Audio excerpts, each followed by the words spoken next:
Hello and welcome to your English news broadcast live on ERi-TV. It's exactly 10:30 p.m. on Eritrea's local Greenwich from our headquarters at Asmara with your domestic and international news in brief. I'm Zahra Baduri, but first we'll begin with your major headlines for this hour. Announcement from the Ministry of Health. Financial contribution to Fistula Treatment Center. EU agrees to be carbon neutral by 2050 on eve of US-led climate summit. Turkey postpones Afghanistan peace summit over Taliban no-show.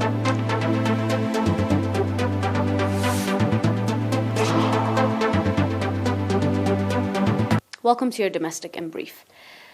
As your health report, 16 patients have been diagnosed positive for COVID-19 in tests carried out today at quarantine centers in the central, Gashbarka, and southern regions.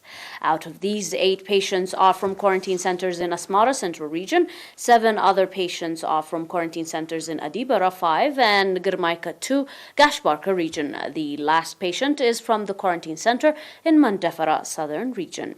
On the other hand, 48 patients who have been receiving medical treatment in hospitals in Gashbarka region have fully recovered and have been discharged from these facilities. The total number of recovered patients has accordingly risen to 3,389, while the number of deaths stands at 10. The total number of confirmed cases in the country to date has increased to 3,564. Ministry of Health, Asmara, 21 April 2021.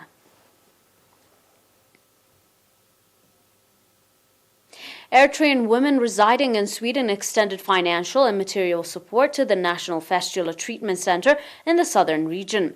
The support that included 22,832 coroner and other materials was handed over to Mr. Fisahatzion Tasfamariam, head of the administration and finance at the Southern Region Referral Hospital. Representing the Nationals, Mrs. Belainish Samuel from Stockholm said that the support has been in continuation of the similar initiative the Nationals have been taking. Mr. Fisahatzion, on his part, expressing appreciation for the support the Nationals have extended, said that the support will have significant contribution in boosting the morale of the patients.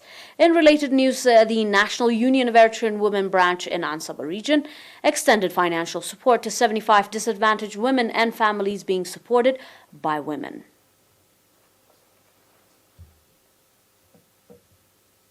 On your final, domestic government employees in the Central Region voluntarily donated blood in connection with International Labour Day, 1st May.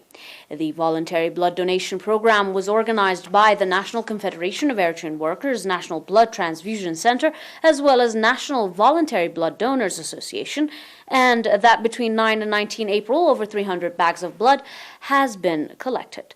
Expressing appreciation for the initiative the government employees took, Mrs. Hurriya Yaqub, advisor of the National Blood Transfusion Center, called on the others to follow the noble example and play due part in enriching the center. Mr. Barakat Habtetzion, member of the National Blood Donors Association, on his part expressed appreciation for the timely response of the employees to the call of the association and called on others to follow their example.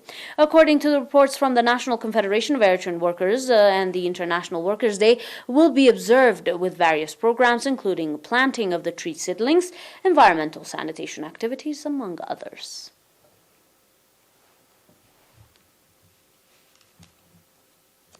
Up next with your international news, do stay with us for more.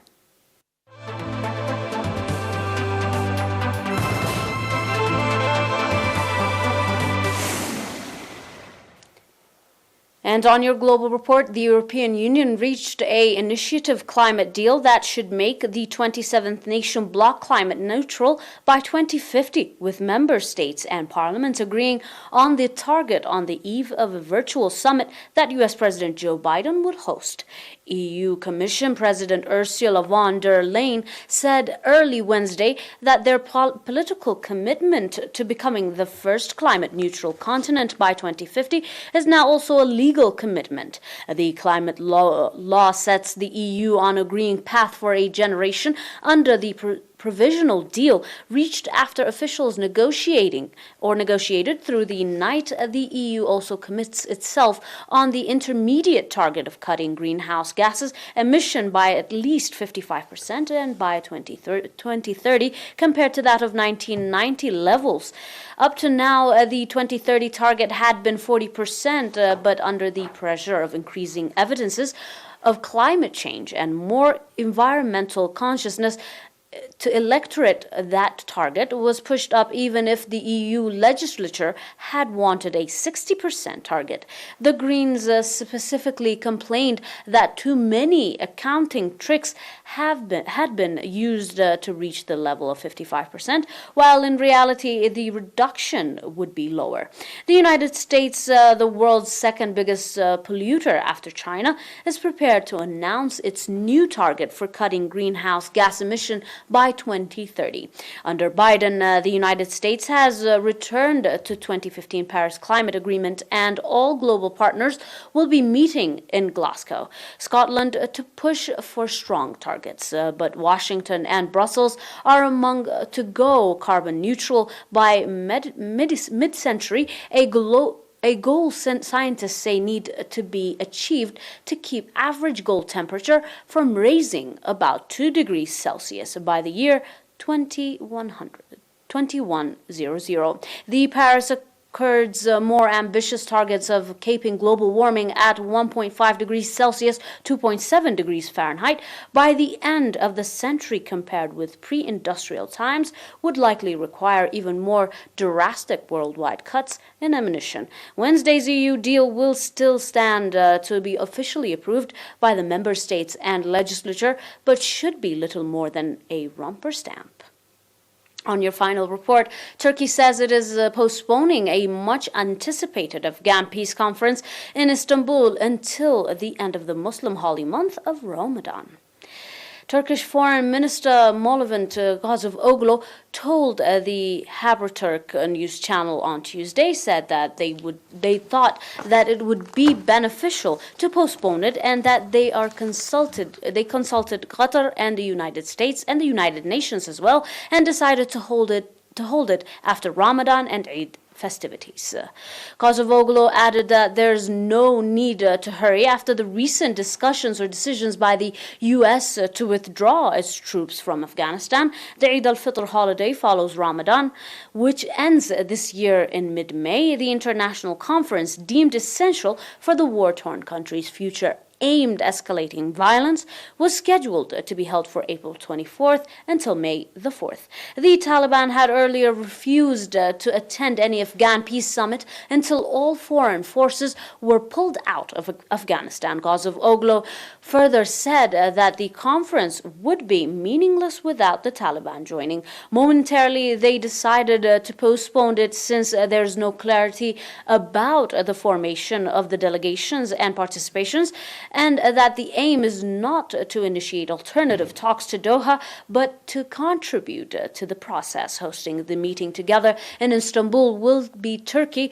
Qatar, and the UN. A senior Afghan government official also told the Reuters news agency the Istanbul meeting is not happening on the given date because the Taliban refused to attend, in a quotation. The postponement was confirmed by two other sources, including one official whose country is involving in the planning process, as Reuters reported. Taliban spokesman Mohammed Naim told Reuters in a text message that the group did not have any information about the postponement and that he could not say anything about the future dates for the conference post-Ramadan.